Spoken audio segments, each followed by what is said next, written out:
Buenas tardes. Mi nombre es Julián Ramírez. Yo trabajo en el CIAT y también en la Universidad de Leeds, donde hago mi doctorado. Yo les voy a hablar sobre una parte del trabajo que estoy haciendo que es relacionado con el uso de Ensemble de predicción para la evaluación de impacto del cambio climático en la agricultura.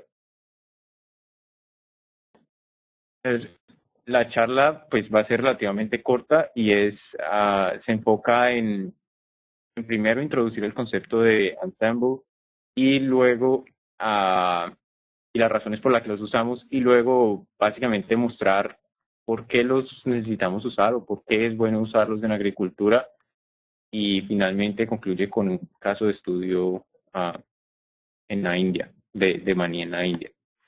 Entonces, bueno, un ensemble es simplemente un grupo de copias idénticas, de copias de un sistema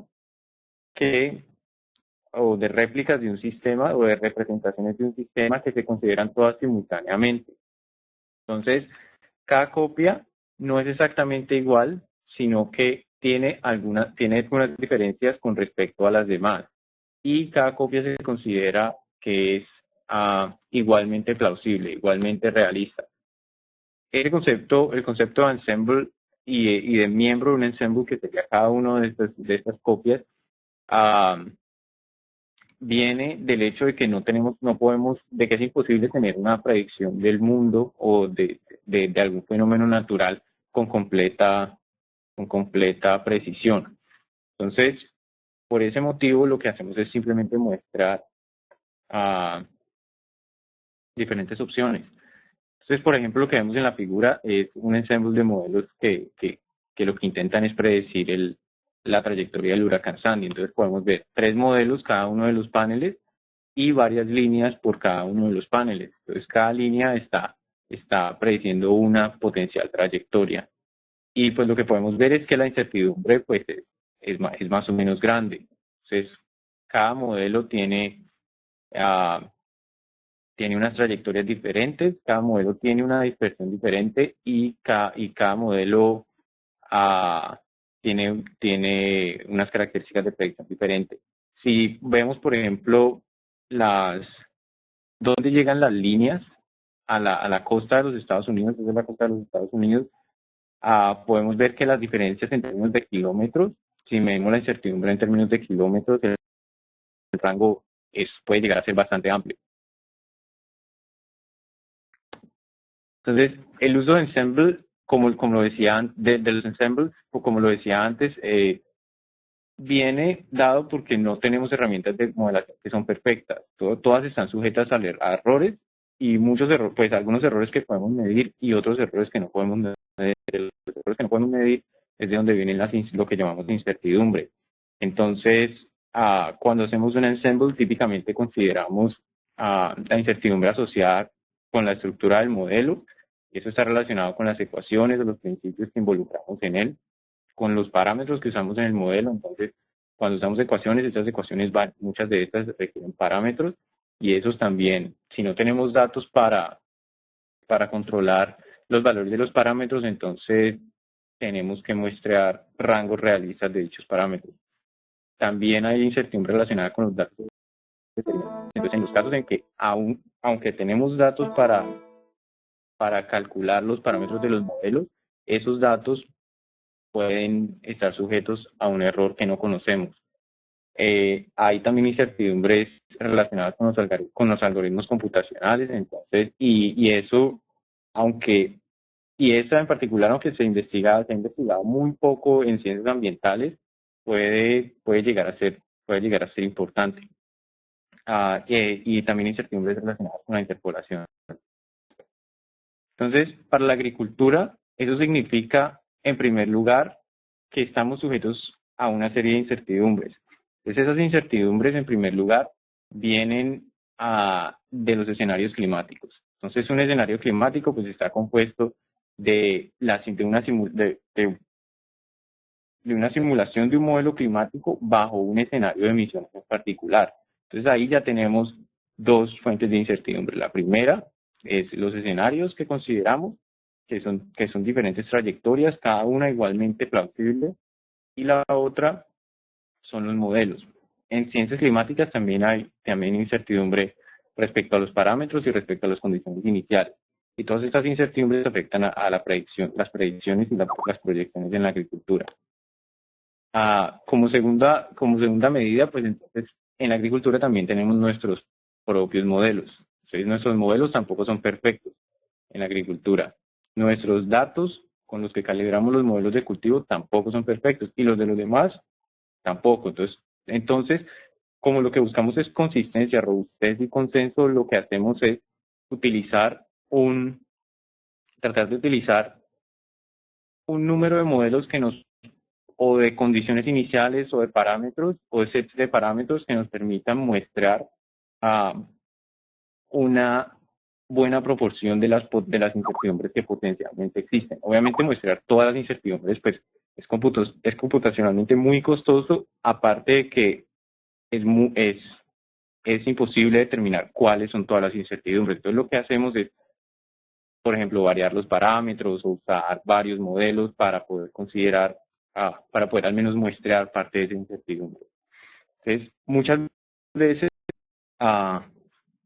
es importante considerar diferentes opciones, diferentes trayectorias en los impactos, porque muchas veces nuestras conclusiones pueden estar sujetas al desempeño de un modelo o al resultado de un modelo. Entonces, siempre es bueno investigar el consenso y la robustez de los resultados.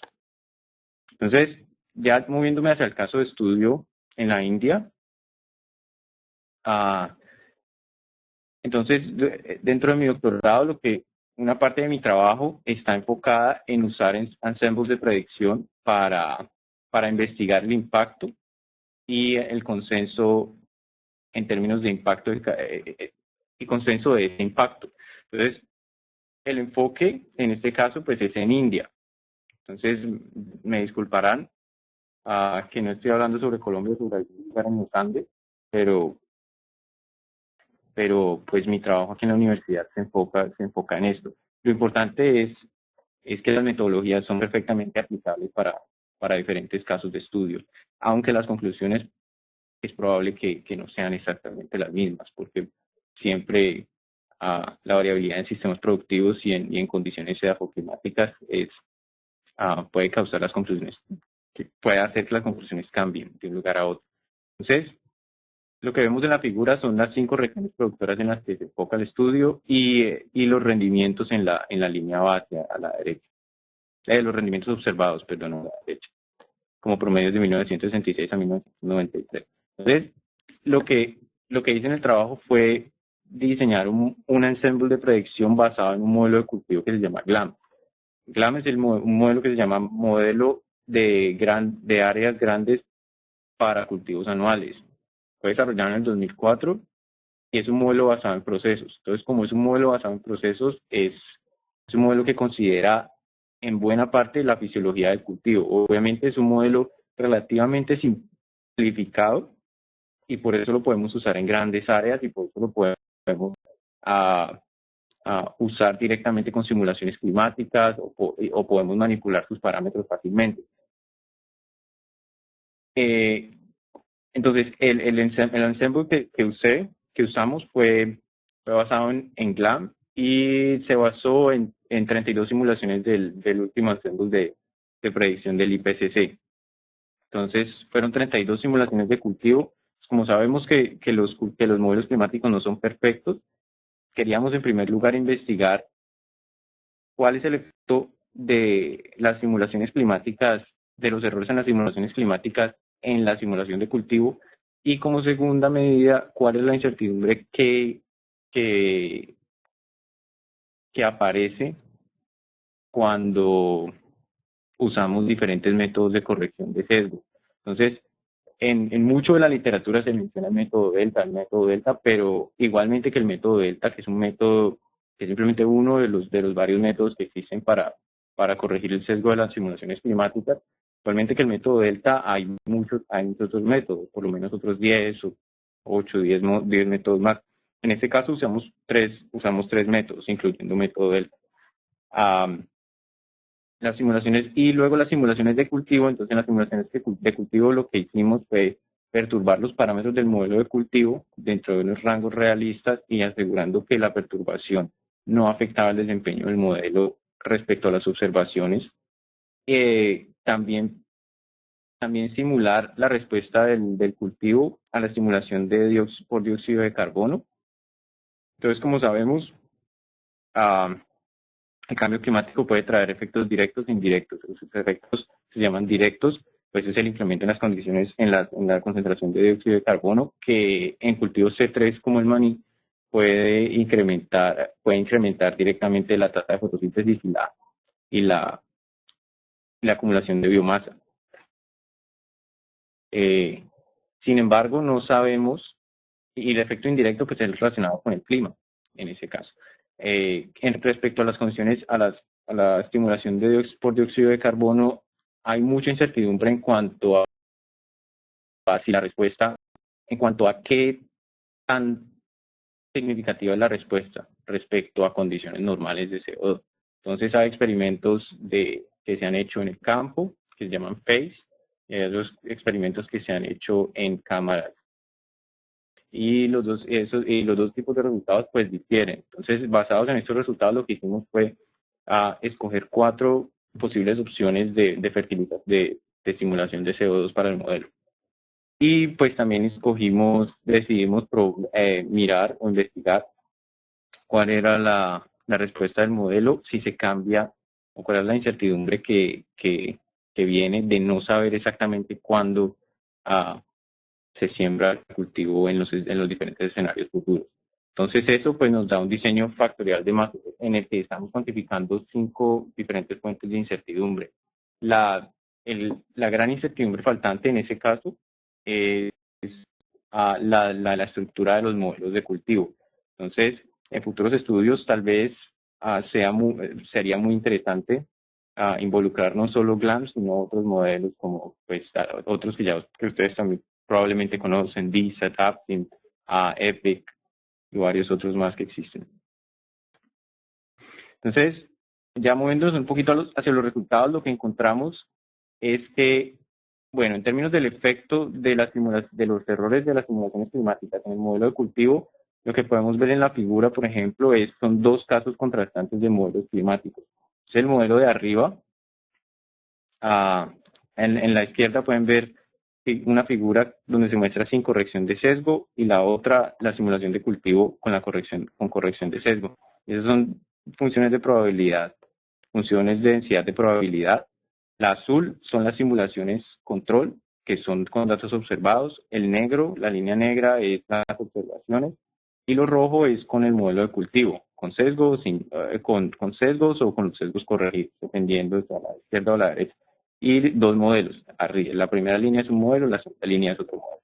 Entonces lo que podemos ver es que en el modelo de arriba, por ejemplo, es claro que aunque la simulación climática no es perfecta y aumenta el rango de variación, entonces eso lo pueden ver por el tamaño del sombreado rojo. La simulación es relativamente consistente con las observaciones y con el control. Sin embargo, en el módulo de abajo, incluso corrigiendo el sesgo del modelo climático, la respuesta es diferente. La respuesta no es tan buena. Entonces, pues bueno, la primera conclusión entonces importante es darnos cuenta que no hay una fórmula o una prescripción general para evaluar los impactos. No es que, entonces ese es el método aceptado o adoptado por tal institución, vamos a hacer esto y esto. No, en muchas ocasiones lo que tenemos que hacer es empezar a analizar los datos y ver cuál es la sensibilidad del sistema productivo que estamos analizando y del modelo y los modelos o el modelo de cultivo con lo que lo estamos analizando para poder tomar conclusiones y medidas respecto a nuestro propio estudio. Como segunda medida, entonces tenemos ya la predicción de impacto. Entonces, lo que vemos a la izquierda son 3 figuras que muestran diferentes puntos de la función de densidad de probabilidad de impacto. Entonces, cada mapa está mostrando un cuantil diferente. Bueno, los dos mapas de arriba y abajo están mostrando los dos los cuartiles extremos y el mapa de la mitad está mostrando la media. Entonces, pues sí, sabemos que hay incertidumbre. Mucha de esa incertidumbre aparentemente está relacionada con las simulaciones climáticas, ah, de acuerdo a la literatura y de acuerdo también a los resultados que encontramos aquí, que más adelante, que en en la próxima diapositiva también va a estar un poquito más explicada. Pero aunque hay incertidumbres, o sea, aunque el ancho de las funciones de probabilidad es largo, es grande, podemos ver en la segunda columna de esta diapositiva que los picos de las funciones de probabilidad y gran parte de las concentraciones puede bien estar a un solo lado del cero.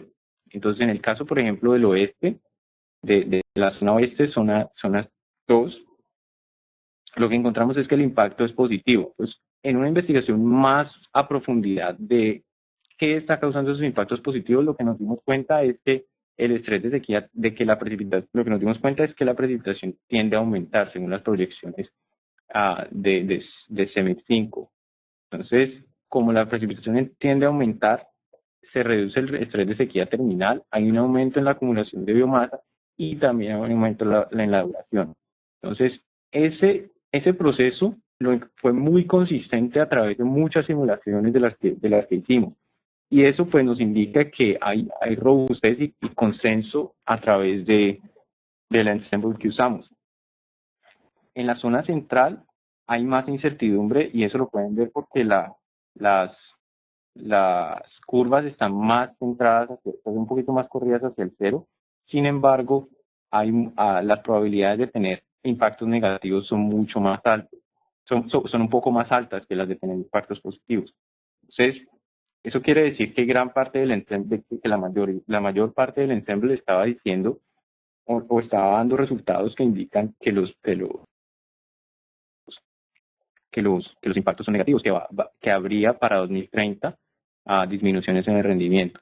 Entonces investigamos en los mecanismos de por qué esto podría pasar y lo que nos dimos cuenta es que hay una disminución en la duración porque se alcanzan temperaturas cercanas a las óptimas y también hay una disminución en la radiación disponible. Entonces en este caso, aunque las incertidumbres son un poco más grandes que por ejemplo en la región 2, también podemos darnos cuenta que no necesariamente las incertidumbres nos impiden tomar una conclusión. Caso contrario es en la zona 5, por ejemplo, que podemos ver en la parte de abajo. Entonces la incertidumbre es grande porque los cambios en la precipitación, porque hay mucha incertidumbre en la dirección de los cambios en la precipitación en esta zona, y también porque los sesgos en la temperatura hacen que el cultivo en algunas de las simulaciones sufra, que en algunas de las simulaciones de cultivo haya estrés por alta temperatura alrededor del periodo de floración. Y esos procesos son inconsistentes a través de los diferentes miembros del ensemble que usamos. Entonces, un punto importante allí es darnos cuenta que no necesariamente las incertidumbres nos impiden sacar una conclusión, pero también al mismo tiempo los modelos no tienen todas las respuestas. Entonces, por ejemplo, luego lo que hicimos fue tratar de investigar cuáles eran las incertidumbres importantes. Las incertidumbres importantes, lo que nos dimos cuenta es, las dos principales son los modelos, la estructura de los modelos climáticos y también la incertidumbre en los parámetros del modelo de cultivo, en GLAM en este caso. Entonces, lo que podemos ver, por ejemplo, en esos mapas es que a medida que se pone más verde, la contribución fraccional a la incertidumbre total de cada una de las fuentes que están mencionadas en la parte de arriba, a medida que se pone más verde, pues es más grande. Entonces, por ejemplo, podemos ver cuando usamos las proyecciones de CEMIP 5 sin corrección de sesgo, la incertidumbre de la estructura de los GCMs estaba alrededor del 80% respecto a la incertidumbre total. Pero cuando corregimos el sesgo, Entonces esa incertidumbre bajó, pues obviamente porque estamos llevando los modelos más cerca hacia un punto común, que es las observaciones, en el caso de la línea base, y pues esa corrección de sesgo ejerce un efecto similar hacia el futuro. Aunque se reduce esa incertidumbre, introducimos una nueva fuente de incertidumbre que es la escogencia del método de corrección de sesgo. Y la incertidumbre de parámetros tiende a aumentar un poco. Entonces, bueno, nos damos cuenta que primero, las incertidumbres no nos impiden tomar decisiones ni nos impiden sacar conclusiones de nuestros análisis. Y también la segunda cosa importante a notar es que hay ciertas incertidumbres que son claves, que son las que debemos tratar de reducir y de entender. Entonces, en términos de para qué nos sirven estos análisis, lo que encontramos es que los análisis indican que al menos hasta el 2030 la alta temperatura no es importante. Otros estudios, sin embargo, han encontrado que más tarde en el siglo XXI podrían haber temperaturas que pueden afectar el cultivo. Entonces, lo que nosotros sugerimos, por ejemplo, una de las conclusiones del estudio es que tal vez el primer ciclo de mejoramiento debería mantener el enfoque hacia la sequía y tratar de aumentar tratar de aumentar la partición de biomasa en los cultivadores existentes y la eficiencia en el uso de agua. Con eso probablemente se ayudarían a capitalizar muchos de los beneficios que los modelos predicen a través de gran parte del territorio analizado. Pero sin embargo, dado que la temperatura podría tornarse una variable más importante hacia el futuro, entonces lo que sería conveniente es que más hacia el futuro los ciclos de mejoramiento, segundo, tercer ciclo de mejoramiento, empezaran a enfocarse más en desarrollo de cultivares con estrés, con tolerancia a estrés de altas temperaturas, especialmente durante la floración. Entonces, para esto también en algunos casos se pueden usar modelos, aunque es importante también tener en cuenta que no todos los modelos tienen todas las características que queremos ver. Muchas veces los mejoradores están interesados en características que no podemos evaluar fácilmente en los modelos, como por ejemplo la reubicación de la biomasa o en algunos casos también están interesados en encontrar cuáles son los caracteres o los QTLs, Quantitative Trait Loci, o loci, que están relacionados con una mejor respuesta, en vez de simplemente decirles que necesitamos más eficiencia en uso de agua. Entonces, los modelos también tienen unas limitaciones en ese respecto. Las conclusiones principales es, bueno, podemos usar modelos para proyectar los impactos y para planear estrategias de adaptación. En particular, el trabajo que acabo de mostrar se enfoca en tratar de encontrar estrategias de adaptación genotípicas que permitan adaptar los sistemas de producción. La incertidumbre, sin embargo, aunque es grande, primero no nos impide sacar conclusiones, en muchos casos no nos impide sacar conclusiones, pero lo que tenemos es que pensar en enfocar las conclusiones hacia lo que los modelos nos pueden decir. Entonces, si el modelo nos puede decir cuál es la dirección más probable de cambio del rendimiento del cultivo, entonces deberíamos enfocar nuestros análisis de confianza y de consenso en el impacto, deberíamos enfocarlo hacia ese tipo de resultados. Es muy probable que si miramos al impacto absoluto, al impacto relativo al valor, por decir algo menos 20 o más 20, nos vamos a encontrar con rangos bastante amplios. Entonces, los modelos también tienen limitaciones, y muchas de esas limitaciones pues están relacionadas con los datos existentes y con la forma en la que calibramos los modelos. Entonces, es importante también que que las decisiones que se tomen son decisiones basadas en proyecciones sobre las que tenemos alta confianza. Eso, pues con eso, pues evitaríamos quedar bloqueados en una ruta de adaptación que no es la apropiada. Entonces, en ese sentido, los modelos también pueden ser muy útiles. Pueden ayudarnos a identificar grados de predecibilidad del sistema climático o de un sistema de cultivo bajo un determinado escenario climático. Aquí en la universidad varios grupos también hacen investigación sobre eso. Algunas personas también mencionan que es importante enfocarse en el cuándo en lugar de enfocarse en el qué pasará. Entonces, por ejemplo, sabemos que el estrés de temperatura va a ser importante a partir del 2065, por decir algo. Entonces, en ese caso, es importante saber para qué usamos los modelos. Podemos encontrar mensajes consistentes, pero pues debemos usar los modelos inteligentemente para buscarlos, ¿no? Pues si vamos a coger un modelo, lo vamos a correr medio a ciegas, simplemente damos clic, clic, clic y luego ponemos unos resultados en una gráfica y nos damos cuenta de que hay una variación de menos 100 a más 100. Entonces, uh, entonces probablemente eso indica que no estamos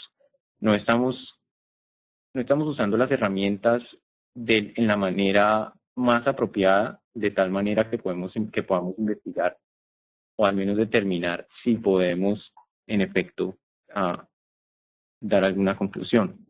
Entonces, pues la idea es que tenemos que buscar las formas de utilizar los modelos y tenemos que buscar las formas de diseñar las investigaciones que hacemos para poder buscar y para poder evaluar la consistencia en los resultados que encontramos.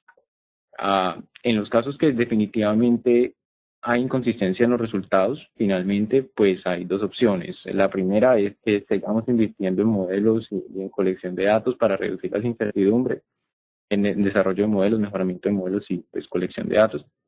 Y la opción dos es que incrementemos, es que simplemente nos olvidamos un poquito de los modelos y vamos a tratar de trabajar más en el campo, más directamente empezar desde el campo, lo que se llama bottom-up approach, a empezar desde el campo a entender los problemas y a incrementar la resiliencia de los sistemas productivos. Gracias.